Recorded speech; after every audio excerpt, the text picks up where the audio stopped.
Hola Mireia, hola Sebas, ¿cómo estáis? Buenas tardes, Hola, muy buenas bien. tardes. Bien.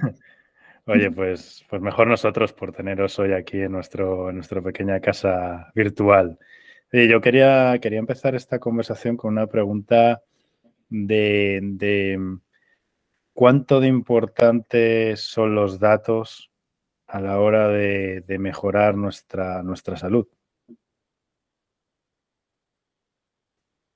Pues yo, Mira, ya, a sí, ver, sí. Dale tú, Mireia, dale. son muy importantes los datos porque, bueno, ahora mismo, ¿no? Venimos de toda una historia clínica donde se ha basado mucho, ¿no? En lo que es la experiencia del clínico, del médico, su visión. Sí que había ciertos datos, ¿no? Que eran, bueno, ciertas puntuaciones que podían obtener de los pacientes, pero ahora pasamos, ¿no? Como a otra época donde a través de un montón de tecnologías, en nuestro caso sensores, pero también imágenes, etcétera, podemos abordar la medicina desde otros puntos, ¿no? Que hasta ahora no nos estaban enfocando, ¿no? Y pues, estos datos van a abrir un nuevo paradigma, ¿no? De cómo estamos tratando la salud de los pacientes hoy en día. Bueno, os voy a presentar a Mireia Claramunt y Sebas Idelson. Sebas, espero haber dicho bien tu apellido, Bastante que bien. son respectivamente los responsables de tecnología y de estrategia de Elfion Health, que bueno, para que os voy a hacer una pequeña introducción, pero luego nos describirán ellos mejor este proyecto tan bonito. Elfion Health proporciona pues, una plataforma digital o que trata de unificar los datos de movilidad de los pacientes para ayudar en ensayos clínicos, investigación sanitaria y atención clínica. Mireia, Sebas y todo su equipo desarrollan biomarcadores digitales y para ello pues, utilizan datos capturados de sensores portátiles que bueno, pueden usarse para medir pues, con mucha precisión los efectos de los tratamientos en ensayos clínicos y atención al paciente. Más allá de la descripción, Mireia, Sebas, contadnos qué hacéis en Elfion Health. ¿Cuál es la descripción que le haríais, como digo siempre yo, a mi madre de vuestro trabajo?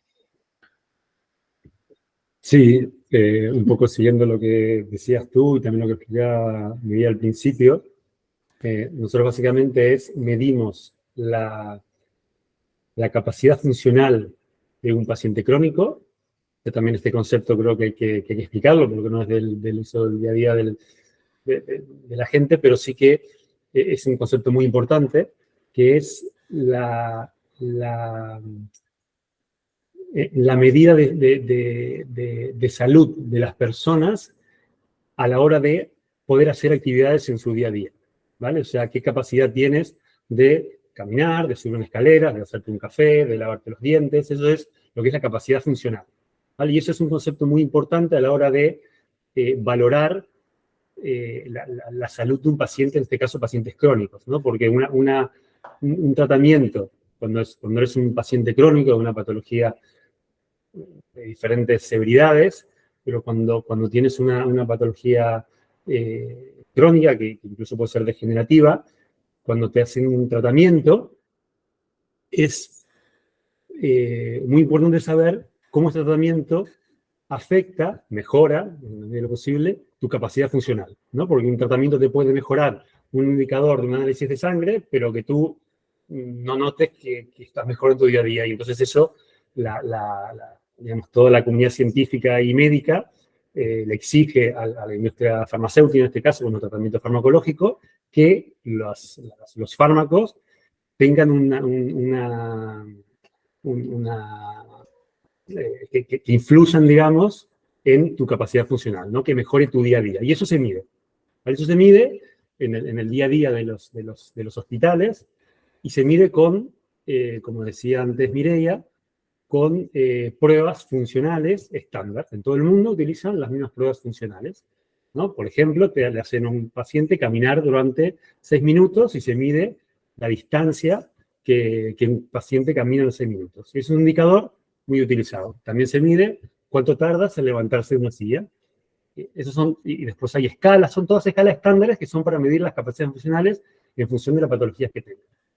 Estas pruebas han demostrado ser subjetivas, porque depende mucho de la motivación del paciente, de lo cansado que esté. Entonces, nosotros lo que hacemos es las mismas pruebas funcionales, que ya los hospitales las tienen muy vistas y muy utilizadas, agregamos sensores para obtener muchos más datos de estas pruebas funcionales. Entonces, ya no tenemos solamente la distancia que camina en 6 minutos, sino que tenemos cuánto flexionas una rodilla, cuánto se te activan los isquiotibiales, un montón de datos que recogemos de sensores, ¿vale? Que ahora podemos mostrar, y con esos datos lo enviamos a nuestros servidores y mediante inteligencia artificial obtenemos un biomarcador, que está relacionado con la capacidad funcional de ese paciente y es mucho más objetivo porque no depende del cuánto camina, sino que estamos viendo cómo camina. No sé si la explicación ha sido un poco larga, pero... Sí, no, genial. Mireia, y yo quería saber qué tecnología hay detrás de esto. Habláis de unos sensores, entiendo que los sensores están colocados, no sé si, entre comillas, dentro del cuerpo del paciente o a nivel de la piel. ¿Y qué tecnología hay detrás, no solamente en estos sensores, sino también en la recepción de los datos y entiendo que su posterior tratamiento, ¿no? Sí, nosotros básicamente lo que hacemos es el software. Entonces, los sensores, todos los que usamos, son sensores comerciales, así que podemos integrar cualquier sensor que tenga, bueno, que se nos permita, ¿no? Tenemos una aplicación desarrollada que conecta los sensores mediante Bluetooth y actualmente, bueno, hablando un poco primero por partes, los sensores estaríamos ahora teniendo sensores inerciales para justamente mirar todo lo que son los ángulos del movimiento. Luego unas plantillas que nos permiten mirar cómo es la pisada, cómo pues, se va pisando talón punta, bueno, distintos factores de la pisada. Y luego unas mallas que nos permiten, con sensores integrados, que nos permiten mirar la activación muscular. No están dentro del paciente los sensores, sino que el paciente los lleva puestos, es totalmente no invasivo. Y luego también, según qué pruebas, miramos la frecuencia cardíaca. Entonces, eso sería como la parte que nosotros adquirimos, ¿no? Todo el hardware. A partir de aquí, nosotros ¿qué hacemos? Una aplicación que conecta todos estos sensores y guía al clínico para poder realizar las pruebas. Una vez la prueba está terminado, todo esto se envía a nuestro servidor, ¿no? Donde ya empieza toda la magia, ¿no? Donde primero procesamos todos los datos porque los sensores nos envían todos los datos crudos. A partir de aquí, bueno, hay una serie de procesado de datos, de todas las señales, etcétera, para obtener una serie de parámetros que son los que históricamente, ¿no? O nuevos parámetros que son relevantes para estudiar la marcha o cualquier de los movimientos. Y una vez tenemos este listado de más de 100 parámetros, lo que hacemos es sintetizarlos todos en una única puntuación, que sería este biomarcador, ¿no? Que le indica al clínico pues, si el paciente está mejorando, si ha empeorado, si el tratamiento funciona o no. Entonces, este parámetro básicamente lo que nos indica es cómo ha realizado el movimiento el paciente versus cómo lo haría una persona sana, ¿no? Porque hemos recogido un montón de datos de gente sana, así que todos los patrones los comparamos con los sanos y eso nos sirve para ver, ¿no? El estado y la progresión. Entonces, bueno, ahí es donde la inteligencia artificial hace su papel.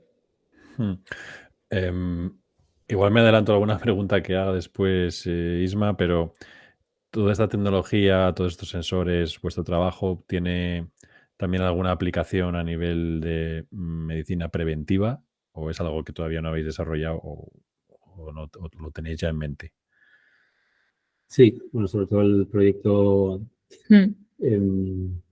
estamos empezando un proyecto ahora con un hospital del Grupo Quirón para desarrollar un biomarcador que permita predecir el riesgo de caída de gente mayor, realizando justamente estas pruebas funcionales.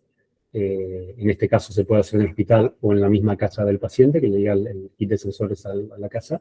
Y entonces desarrollamos como decía, con el proceso que decía Mireia, un biomarcador que está relacionado con la fragilidad del paciente y su riesgo de caída. Por lo tanto, eso el grupo hospitalario lo quiere básicamente para, como tú bien decías, para prevenir estas caídas que tanto coste tiene a la sanidad. Muy interesante, chicos. ¿Quiénes serían un poco vuestros clientes? Contadnos a quién vendéis la propuesta de valor y también si podéis darnos algunos detalles de qué es exactamente lo que va a recibir el cliente, ¿no? Vale, nuestros clientes principalmente son dos. Por un lado tenemos los hospitales que en su día a día ellos ya están haciendo, ¿no? Este seguimiento de los pacientes crónicos o pacientes, ¿no? Que están mirando la evolución de la capacidad funcional y que ahora, como está contado Sebas, ¿no? Y al principio un poco yo, están usando no están usando tecnología, por tanto no tienes datos suficientemente objetivos para hacer esta monitorización, ¿no? Y entonces lo que quieren hacer es monitorizar mejor estos pacientes y quieren introducir esta tecnología para medirlo. Por otro lado, tendríamos las farmas que quieren hacer ensayos clínicos nuevos para sacar nuevos tratamientos, donde se les pide, ¿no?, que tienen que justificar que el tratamiento funciona con unos endpoints, con unos biomarcadores muy específicos.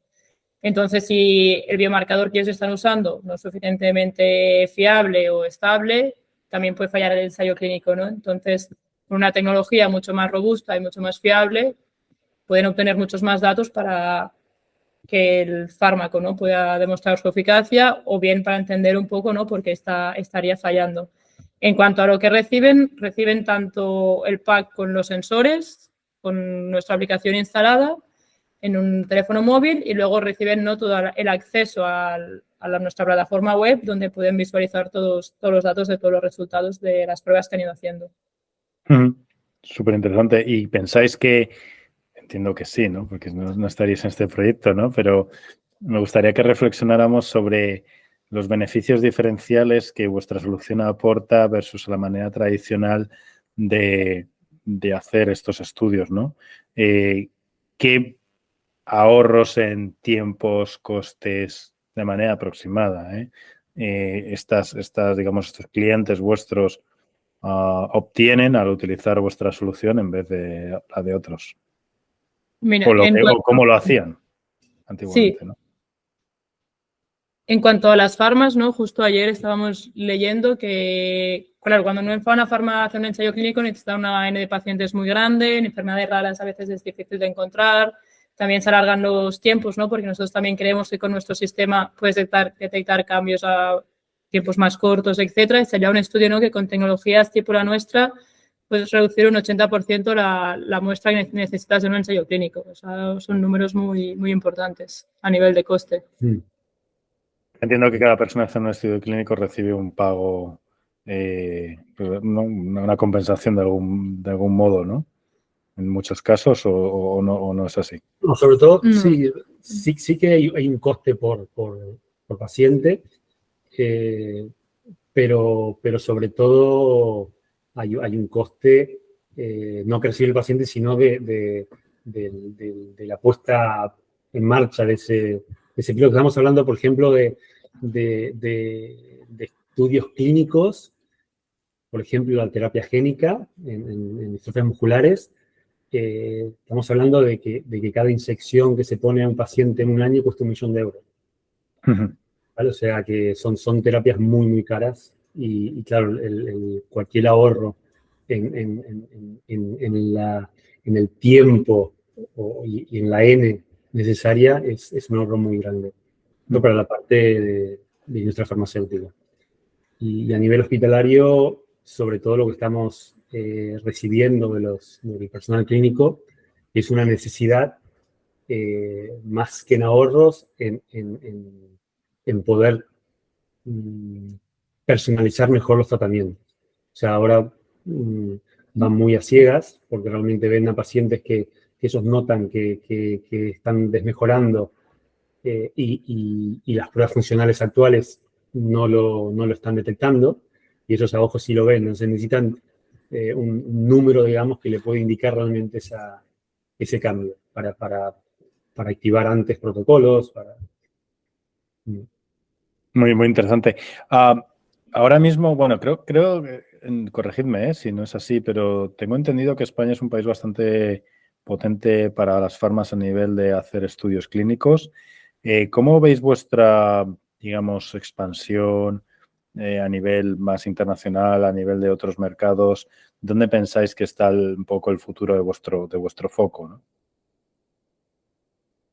Sí, nosotros ahora digamos que estamos mostrando nuestra capacidad en España, pero obviamente cualquier empresa de salud tiene que ser mundial o no será, ¿no? Entonces, pero a nivel de países específicos, a nivel de Europa, los primeros países en los que vamos a escalar será en Francia y Alemania, y tenemos también temas de Reino Unido por un proyecto que ya tenemos iniciado.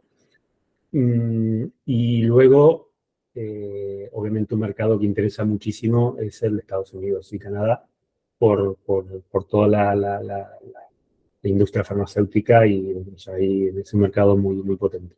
Pronto ya hablaremos, si queréis, más adelante, pero toda la parte regulatoria la estamos haciendo para que el dispositivo, digamos, el software sea aprobado como dispositivo médico tanto en Europa como en Estados Unidos.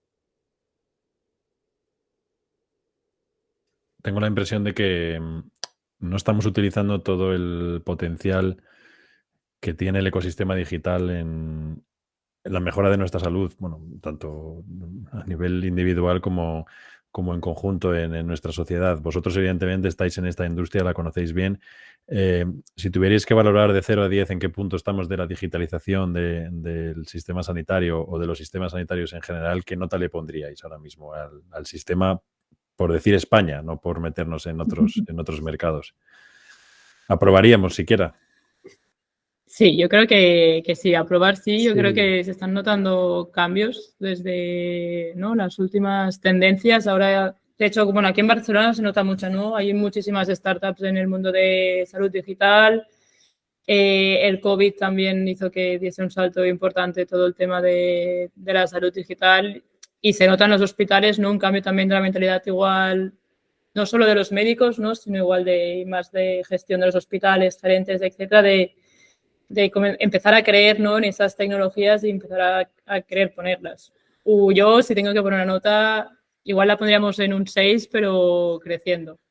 Sí, yo creo que a nivel mundial esto es una explosión de los últimos años, que a nivel tecnológico creo que estamos, todos los países, digamos, desarrollados muy avanzados, ¿no? O sea, tecnología hay. Lo que pasa que es verdad que llegue esa tecnología al paciente cuesta más por temas evidentes de, bueno, hay inercia, también hay temas regulatorios muy complicados de llegar, pero en realidad está bien que así sea, ¿no? Porque si cualquier desarrollo llega a ponerse, digamos, en la práctica sin una validez clínica, sería peligroso. Entonces, hay todo un tema de dificultades a la hora de que todo esto llegue, que bueno, que se está solventando mucho y cada vez se está viendo más, pero bueno, yo creo que a nivel tecnológico hay avances muy, muy grandes, pero vas después a los hospitales y la tecnología es mínima. En temas de biomarcadores digitales, ¿eh? Claro.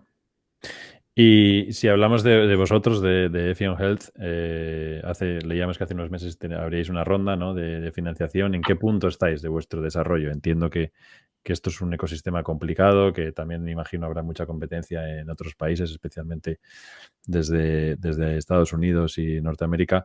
Pero vosotros, ¿en qué punto estáis? ¿Cómo veis vuestro futuro y en qué fase estáis de vuestra expansión y de vuestro crecimiento como empresa?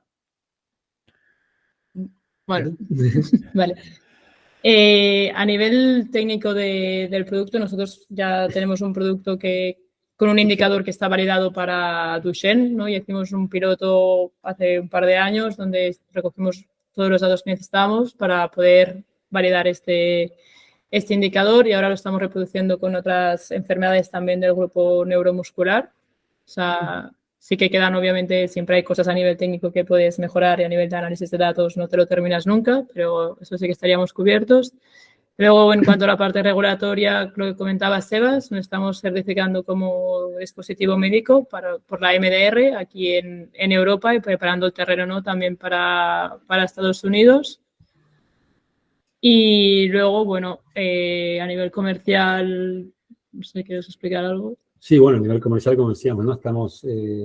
Dependemos de obtener esta certificación como producto médico para poder salir a mercado. Sí que es verdad que está implantado el sistema como se llama Research Use Only, como para investigación, actualmente en 2 hospitales, en San Pau y en San Juan de Déu, y ahora va a empezar a estar en Sagrado Corazón de Quirón. Entonces, a nivel, como decía Mireia, a nivel de producto está muy avanzado. Y lo que comentabas, hemos cerrado una primera ronda, pre-seed o seed, depende como lo mires, pero que nos da, digamos, pulmón para 1 año y medio, mientras preparamos la entrada al mercado. O sea, tendremos la certificación de grado médico a final de este año, principio del año que viene, ahí entraremos al mercado. Y de cara a final del 2024, inicio del 2025, poder cerrarse una ronda más grande que nos permita ya hacer el escalado que decíamos antes de ir a otros países. Sí, luego en paralelo estamos viendo, ¿no?, otras aplicaciones de nuestra tecnología, ¿no? Si bien hemos empezado lo que serían muchas enfermedades raras, como son el Duchenne y todas las enfermedades neuromusculares, estamos viendo, ¿no?, cuáles son las otras enfermedades donde sería interesante, ¿no?, el uso de nuestra tecnología para mejorar todo lo que comentábamos antes, ¿no? Monitorización, tratamientos, prevención. Eso sería una cosa que ya hemos hecho, ¿no?, un poco con Quirón para hacer tenemos estas pruebas, ¿no?, con la gente mayor, pero estamos viendo, ¿no?, también dentro del campo clínico donde podríamos aportar. Muy interesante. Una reflexión. ¿Veis como aliados o competidores a empresas de electrónica de consumo, como puede ser Apple, con su reloj y su ambición y sus FDA Ready Solutions, ¿no?, en términos de cuidado, salud, prevención? Porque obviamente os habéis posicionado, yo creo que es muy interesante nuestro posicionamiento en enfermedades raras, donde digamos que ellos están muy lejos de estas cosas, ¿no? Pero sí que es cierto que ellos podrían llegar a traquear datos que vosotros de algún modo estáis utilizando y que, bueno, ellos se están moviendo hacia estos temas, pero también podrían ser aliados. No sé cuál es la reflexión que habéis hecho internamente o cómo veis esto. Nosotros lo vemos más cerca de aliados que de competidores. Todo lo que sea tecnología para medir, que permita medir el movimiento, la capacidad funcional, para nosotros son ventajas por diversos motivos. Lo primero, para que hay mercado para mucha gente aquí, o sea, cuanto más se use esta tecnología, mejor para todo el ecosistema. Y segundo, porque no sé si quedó claro en nuestra posición, pero realmente nuestro valor añadido está en cuando tenemos los datos, es generar un indicador específico de una patología. Y eso, nosotros tenemos como startup, digamos, una flexibilidad que las grandes compañías les cuesta más, ¿no? Nosotros podemos trabajar con Key Opinion Leaders en un hospital y desarrollar cuál es la mejor composición de diferentes sensores que permitan analizar una patología específica. Entonces, a partir de ahí, somos capaces de realizar un indicador para una patología. Eso, a nosotros, por ejemplo, el uso de un Apple Watch nos vendría muy bien y cogeríamos esos datos, en el caso de que teníamos que pudiésemos coger esos datos, y eso lo analizaríamos y lo poníamos dentro de nuestro score. Todo lo que son datos, a nosotros nos mejora el score.